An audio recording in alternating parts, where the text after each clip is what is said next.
Hello and welcome into the Knicks-Verse. My name is George, and if this is your first time here or you've been here before, please subscribe, hit the thumbs up button, and drop your comments.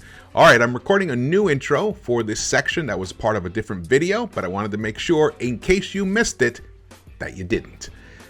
And this video is going to dive into the question, what happens when the Knicks go younger? Do they actually get better, or are they pretty much the same? The data is interesting. Stay tuned and check it out. What I've done is I've compared the numbers from when Derrick Rose went down all the way up to the All-Star break, because when Rose is on the court and he's on his team, it's a different team. But that hasn't been the case, so didn't want to disrupt the data by including him. So it's those 30-something games, and I compare that to the post-All-Star results.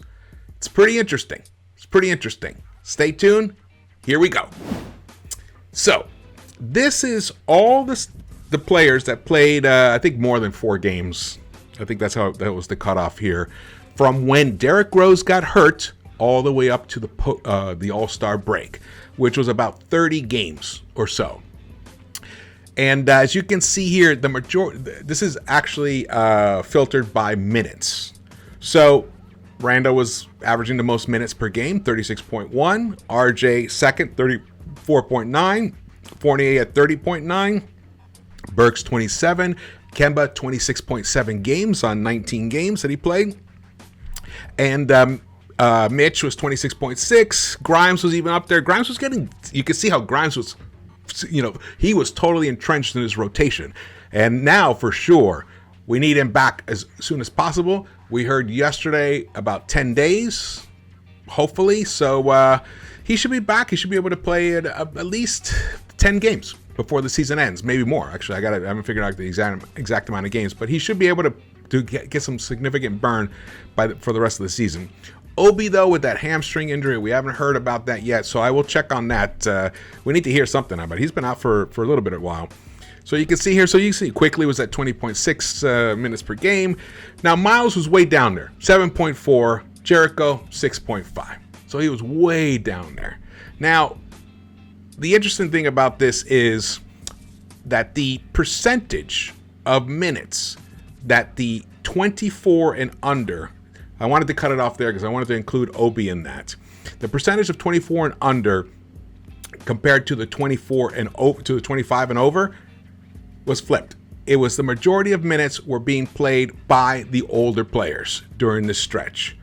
And, the younger players are the minority. Obviously, that's the way it works. Now, check this out. This is the post-All-Star break, which is the last 7 games. Now, no Kemba. Very little Obi, only 3 games of Obi. And we lost out on, Cam. Obviously, Cam missed he missed the Dallas game.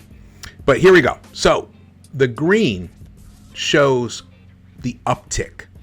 This is an increase over the previous numbers. So all these numbers here, green means it went up, red means it went down, and if there's no color, if it's still the white, that means it was even.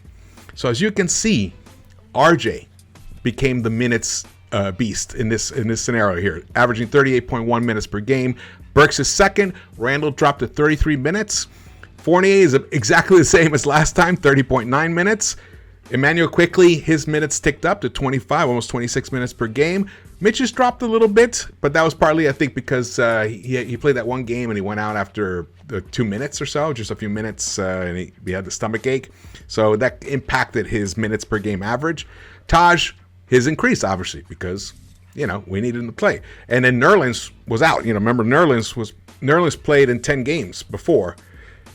So here we go. So then we got Cam Reddish. His minutes went up. Obi's minutes went slightly up, just barely, but they were almost even, but they did tick up. But Jericho's went from 6.5 minutes to 13.8 minutes, and Miles went from 7.4 minutes to almost 12 minutes per game.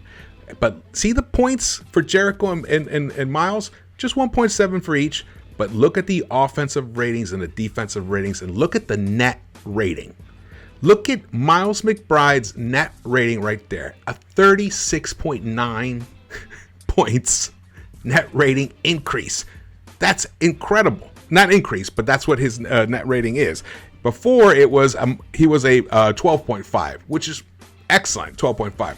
But look at this, 86.2 defensive rating right there, which is fabulous. Him and Quickly together, the backcourt of Quickly and Deuce have been outstanding defensively, and they've actually made all the other players better offensively on the court. I mean, them themselves as well, even though the points, Quickly's points though, they jumped to 15.6 from, he was averaging only 8.5, so it almost doubled. His minutes output, his points output almost doubled right there.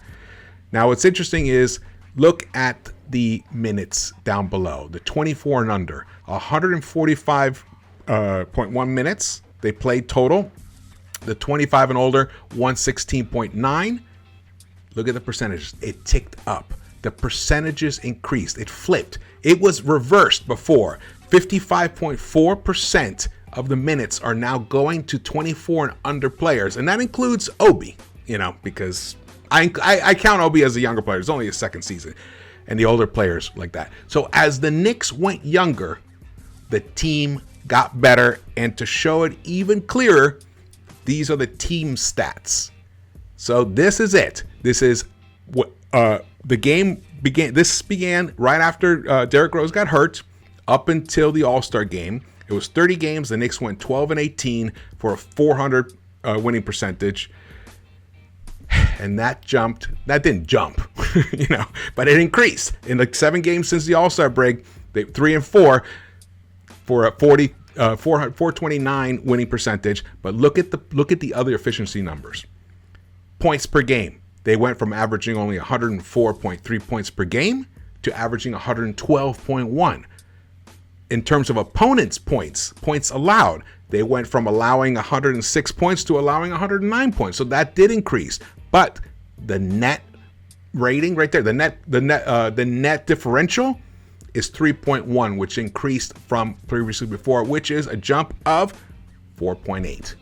A 4.8, almost a 5-point jump in points since the Knicks went younger. And then it's also verified by the ratings. This, which is, possessions per 100 from 107.9 to 112.6, from 110 defensive rating to, that actually did drop to a 109.5. So the net rating of a 3.2.